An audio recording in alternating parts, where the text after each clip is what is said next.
ચોથા મુદ્દાની વાત કરીએ તો વડોદરાની સયાજી હોસ્પિટલમાં ડોક્ટર પર થયેલા હુમલાને લઈને પરિસ્થિતિ તંગ બની છે। 29 એપ્રિલે પોસ્ટમોર્ટમ રૂમમાં બનેલી ઘટનાના વિરોધમાં રેસિડેન્ટ તબીબોએ અચોક્કસ મુદ્દતની હડતાલ શરૂ કરી છે, જેના કારણે હોસ્પિટલની નિયમિત સારવાર સેવાઓ પર અસર પડી રહી છે। જોકે ઇમરજન્સી સેવાઓ અને ઓપીડી ચાલુ રાખવામાં આવી। હડતાલના પગલે પોસ્ટમોર્ટમ કામગીરી પણ પ્રભાવિત થઈ છે અને મૃતદેહોને ગોત્રી હોસ્પિટલ ખસેડવાની ફરજ પડી છે। બીજી તરફ રેસિડેન્ટ તબીબોની ગેરહાજરીમાં હોસ્પિટલના પ્રોફેસરો અને ટ્યુટર્સે સારવારની જવાબદારી સંભાળી।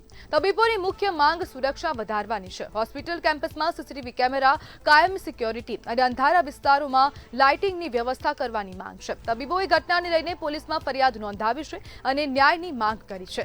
પરિસ્થિતિને કાબૂમાં લેવા માટે અને મધ્યસ્થી કરવા કલેક્ટર અને જોઈન્ટ સીપી દોડી આવ્યા। તબીબોનો સ્પષ્ટ સંદેશ છે કે પૂરતી સુરક્ષા અને ન્યાય મળશે ત્યારબાદ જ હડતાલ સમાપ્ત કરવામાં આવશે અને હવે સમગ્ર મામલે કલેક્ટર પણ હવે મધ્યસ્થી કરવા માટે પહોંચી ગયા છે, કારણ કે હવે જો લાંબા સમય સુધી આ હડતાલ ચાલુ રહેશે તો પછી ત્યાં જે દર્દીઓ આવી રહ્યા છે તે દર્દીઓને પણ ખૂબ મોટા પ્રમાણમાં ક્યાંક ને ક્યાંક હાલાકી પડશે। જ્યારે ઇમરજન્સી સેવાઓ ચાલુ તો રાખવામાં આવી છે, પરંતુ જે રેગ્યુલર સારવાર છે, રેગ્યુલર સેવાઓ છે તે પ્રભાવિત થઈ રહી છે। જ્યારે કલેક્ટર અને જોઈન્ટ સીપી પણ વાટાઘાટ કરવા માટે મધ્યસ્થી કરવા માટે પહોંચી ગયા છે।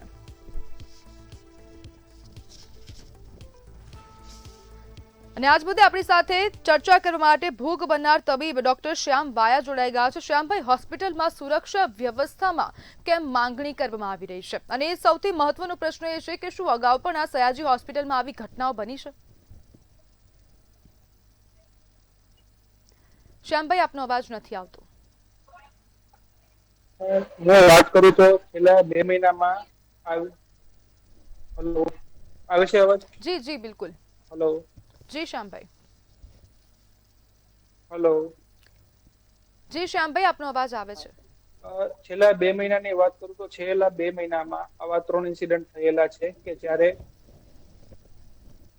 થોડો ડિલે છે, એટલે એવું થઈ રહ્યું લાગે છે। છેલ્લા 2 મહિનામાં આવા 3 ઇન્સિડન્ટ થયેલા છે કે જેમાં અમારે સિક્યુરિટીની મદદ લેવાની જરૂર પડેલી હોય। એક ઇન્સિડન્ટમાં એનેસ્થેસિયાના પેશન્ટને નાઇટ ડ્યુટી પર મારવામાં આવેલો હતો। તેની પહેલા માઇક્રોબાયોલોજી લેબમાં એક પેશન્ટના સગાએ આવીને અમારા રેસિડેન્ટને રૂમમાં બહારથી લોક મારેલું હતું।